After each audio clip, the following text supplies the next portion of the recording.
Hola, buenas tardes. Mi nombre es Ariana Delfín.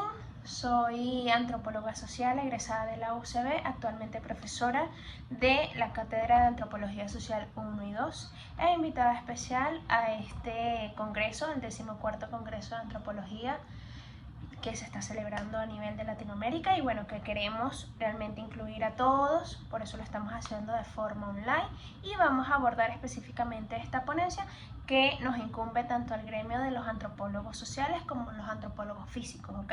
Este tema que vamos a abordar el día de hoy creo que es un tema bastante controversial en el cual podemos hacer un análisis profundo sobre qué vertiente lleva más peso en la actualidad, ¿ok?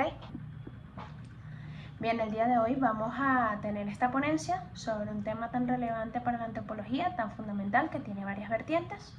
Y el tema principal es: ¿la cultura o la genética es el motor principal de la evolución humana? Bien, vamos a empezar a hacer un análisis sobre esto, vamos a considerar ambos factores y bueno, llegaremos a las conclusiones finales.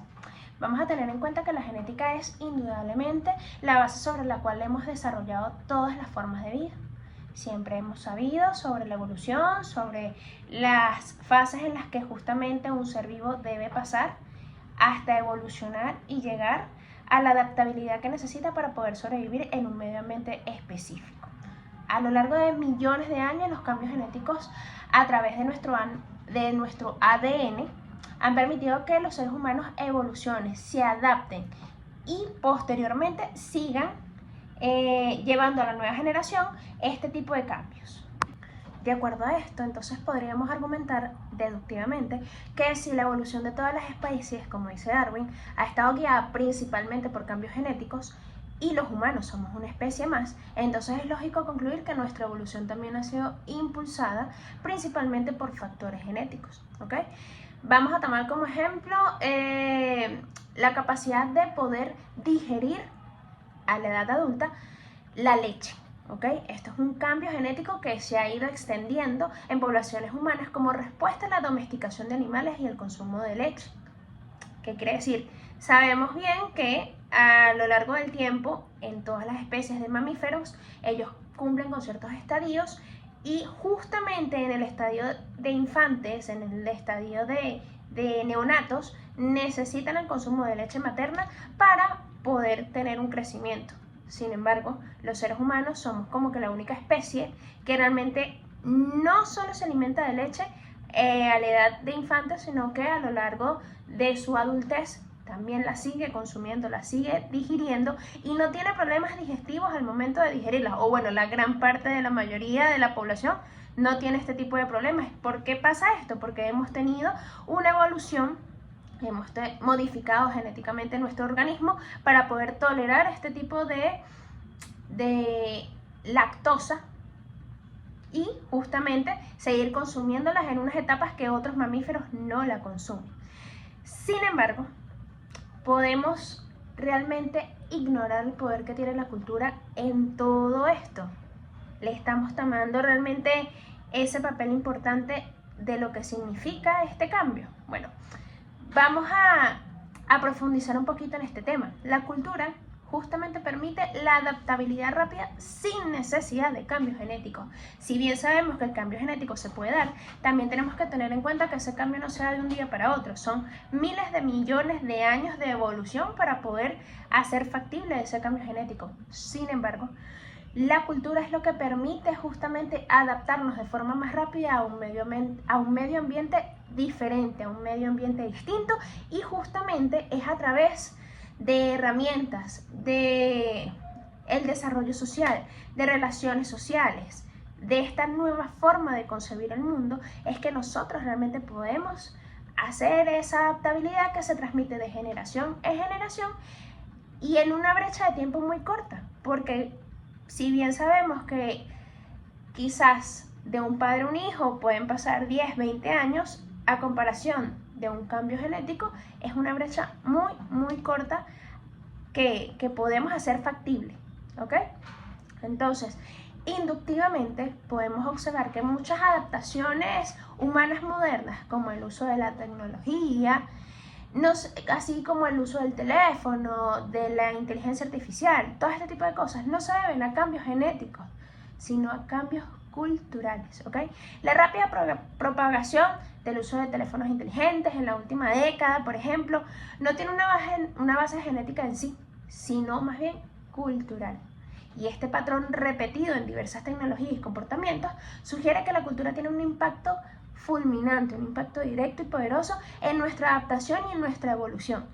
Es decir, somos los únicos que realmente hacemos cultura y a través de esta cultura promovemos un cambio que posteriormente otras generaciones lo van haciendo cada vez más cambiante y se adaptan al medio ambiente en el cual se están desarrollando. Entonces surge la pregunta a través de esto de, ¿es posible que estemos subestimando realmente el papel de la cultura que tiene dentro de la evolución? Bueno, si consideramos que los humanos, a diferencia de cualquier otro animal, pueden modificar su entorno de manera muy drástica en muy poco tiempo gracias a la cultura, entonces sería lógico pensar que la cultura podría estar impulsando nuestra evolución en paralelo o incluso por encima de la genética. Es algo que debemos realmente analizar y es algo que debemos reflexionar. Algunos podrían argumentar que la cultura es importante, pero sigue siendo la genética el factor determinante en nuestra evolución, en todo nuestro proceso. Después de todo, los cambios culturales solo son posibles porque somos genéticamente modificados y estamos predispuestos a adquirir y transmitir cultura. Es decir, si nosotros no tuviésemos esa forma de pensar, nuestro cerebro no hubiese evolucionado, nuestra forma de comunicación no fuese la que tenemos actualmente, no pudiésemos transmitir cultura. Es decir, que nuestros cambios genéticos produjeron esa concepción de cultura y esa adaptabilidad cultural, ¿ok? Eso sí lo tenemos que tener muy en claro. Sin embargo, yo sugeriría que esta visión es también un poco limitada, que solo pensemos que gracias a la genética, gracias a la modificación genética, tenemos cultura. Hay que ver todas las formas posibles de lo que somos hoy en día. Entonces, los cambios culturales pueden influir en la selección natural misma. Y considero que esto es gracias a las formas de domesticación, por ejemplo, de animales y las formas de agricultura que hemos adoptado actualmente y en culturas anteriores, ¿ok?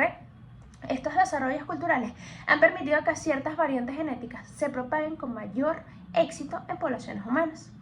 Entonces, la cultura es un producto de nuestra biología, sino que también la moldea. Vamos a tomar como caso, como ejemplo, los lobos, ¿ok? Eso es una adaptabilidad, una modificación genética que se le hizo a un animal tan agresivo que en sus orígenes era un animal más bien depredador de nosotros, que con el cambio, con la domesticación, con el frecuente uso de este animal como perro de caza, terminó siendo lo que es hoy en día.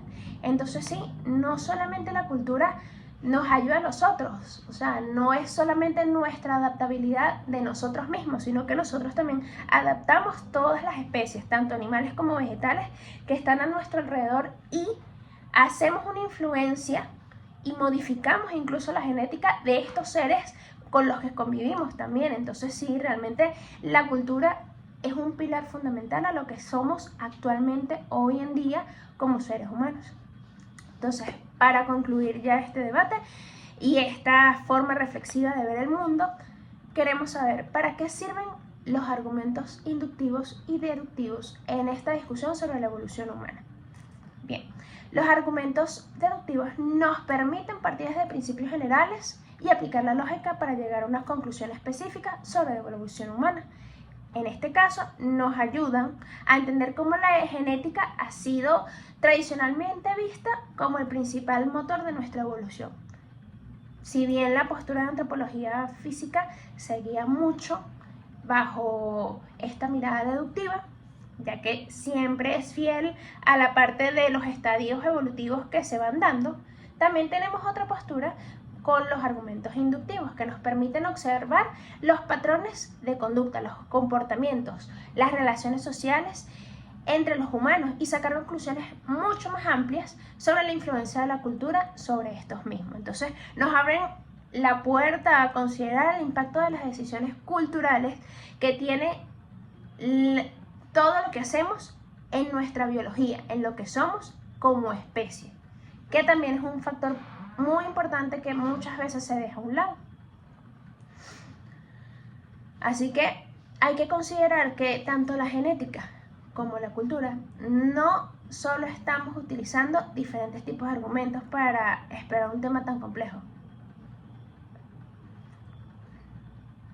Así que al momento de analizar este tema tan complejo, pero tan extenso, no podemos analizar la genética por un lado y la cultura por el otro, sino que ambos están enriqueciendo a su forma nuestra comprensión de cómo es la humanidad y de cómo llegamos a ser lo que somos hoy y lo que seguiremos siendo, porque estamos en constante cambio y en constante proceso evolutivo. ¿Ok? Entonces este análisis nos muestra que la evolución humana es una interacción dinámica, intrínsecamente ligada entre la biología y nuestras elecciones culturales, nuestras decisiones culturales, lo que subraya la importancia de utilizar tanto la inducción como la deducción para abordar temas tan amplios y tan complejos y multifacéticos dentro de la antropología de lo que es hoy en día. ¿Ok? Muchísimas gracias por haber asistido a esta ponencia. Y bueno, espero verlos en el próximo congreso, en el 16º Congreso de Antropología Social. Buenas tardes.